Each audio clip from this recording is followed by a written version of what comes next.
Hi guys, welcome to my channel, Heart's Content Farmhouse, a channel all about bread baking, soap making, and other simple living projects. Today what we are going to be making are these cold process oatmeal soap bars. This is a pretty simple cold process recipe that's palm free, and we are going to add a little bit of crushed oatmeal and then whole oats on top. This makes a really good soap for children, for winter, for dry skin, because the oatmeal has healing properties, and this is a pretty gentle recipe.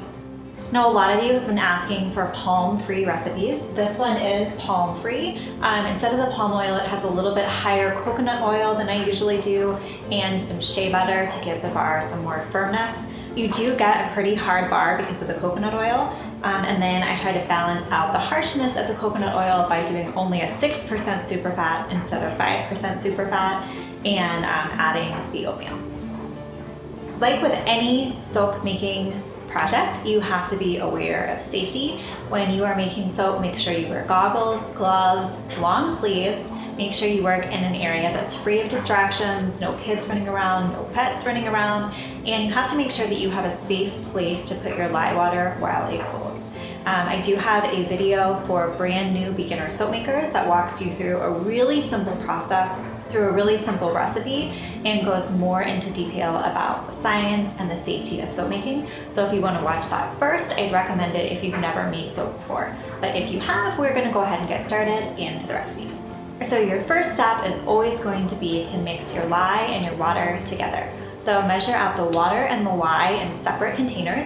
We are going to do 10.5 ounces of water and 4.3 ounces of lye.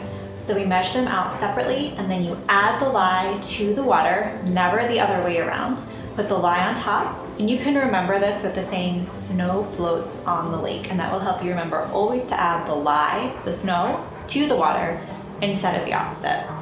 So you want to mix this up and put this in a safe place and let it start to cool.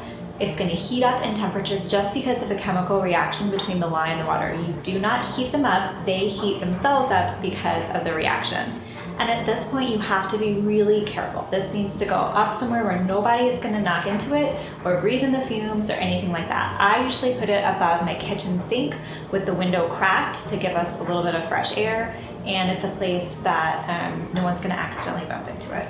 Our next step is to measure out and melt our oil. So I do this in just an old stainless steel pot. I wouldn't recommend one that you're cooking with. So we're going to do 11 ounces of coconut oil, 4 ounces of almond oil, 2 ounces of castor oil, 10 ounces of olive oil, and 3 ounces of shea butter. We want to put all these oils and butters together over medium-low heat and just stir them until they melt. You'll notice that the shea butter is the very last thing to melt, but it will get there. Just give it a little bit of time. Everything has to be fully melted, mixed together, and you want it heated up to about 130 degrees. Once everything's melted, we're going to remove it from the heat and let it cool. So now we have these two separate components that are cooling, and we want them down to about 110 to 120 degrees before we mix them together.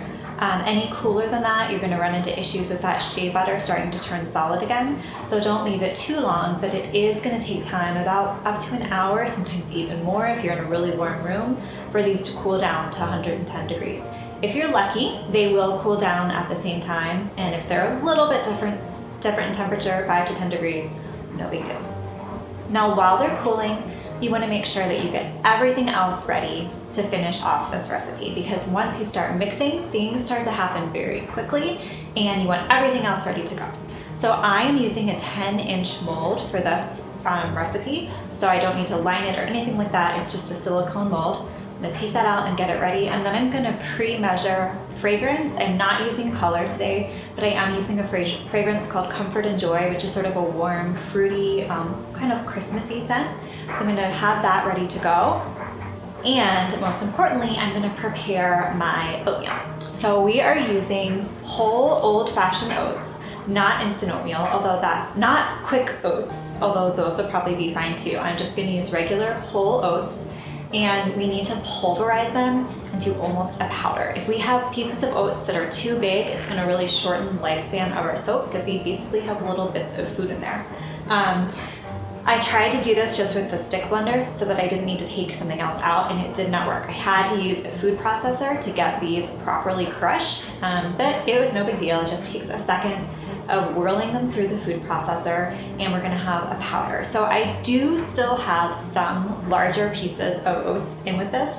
That's fine. It just means that this soap isn't gonna last a year like some soaps. I'm gonna have to get through it in a few months so that it doesn't start to mold. So now I have everything ready to go for my soap batter. I have my 2 components that are both cooled down to 110 degrees, and all that's left to do is to mix these 2 together. So again, for this process, you want to have goggles on, because if something splashes, this soap batter is very raw. It has that lye in it, very caustic, and can really damage your skin or your eyes. So we're going to pour the lye water into the oils. Right away, you can see that they start to change, that they're reacting with each other. We're just going to blend these up with our stick blender until we reach something called trace. This recipe, most of my recipes, and this recipe as well, does trace pretty quickly, within a few minutes.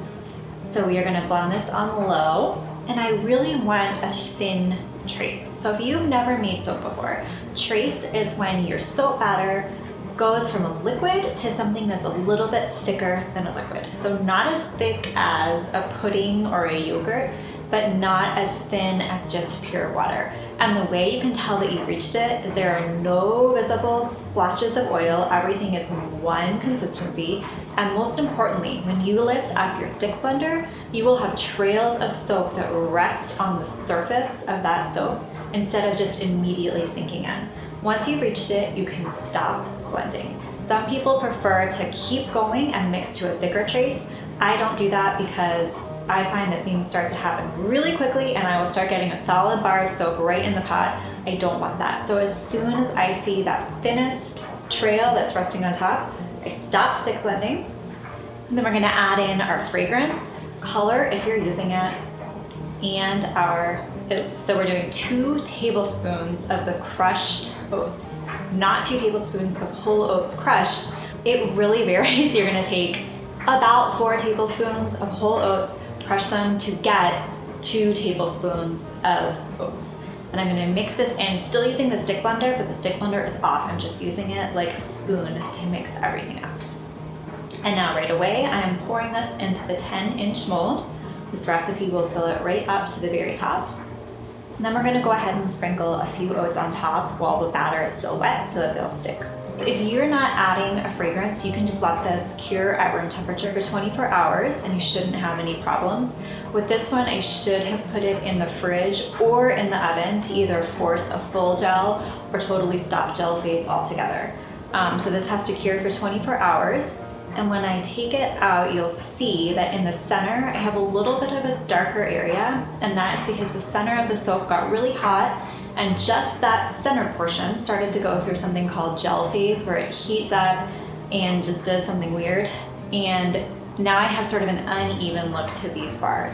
The first time I did it, I didn't add this fragrance and I didn't have this problem, but of course I didn't get that time on video. So if you're adding fragrance, you're gonna wanna put this either in your refrigerator, and that way you'll have no gel phase at all, or in a warm oven for an hour and then turn the oven off and leave it in there. And that will heat up the whole loaf and you'll get gel phase all throughout. The point is you just want it consistently one way or the other. But this is purely because of looks. It doesn't affect the finished bar at all. These bars are still totally fine. They're just not ones that I would give as a gift because they aren't the most beautiful. So after 24 hours of curing, we are gonna turn this out and cut it into bars. However many bars you get and the thickness you want is entirely personal preference. The smaller the bars you get, the faster they will dry out and the faster they'll be ready to use, but really it's up to you. So we're gonna be careful not to get all of these oats off. I'm gonna cut them about 1.5 inches thick. And then these still aren't quite ready to use. They need to finish curing and drying for about 2 weeks in a well-ventilated place. I usually just put them in an old tea towel and leave them on top of my dresser. And 2 weeks later, more of the water is gonna have evaporated out of them and they will be ready to use. So I'm gonna leave the recipe in the description below. I'll also leave links for the stick blender, the fragrance I used, and all the oils. And if you want to print it out, I will leave a link to my blog so you can print the recipe there. And you can also see the percentages that I used if you want to resize this batch. So let me know if you have any questions, and I hope you enjoy this. This is a great wintertime soap. And that is it. Thank you for watching. Have a great day.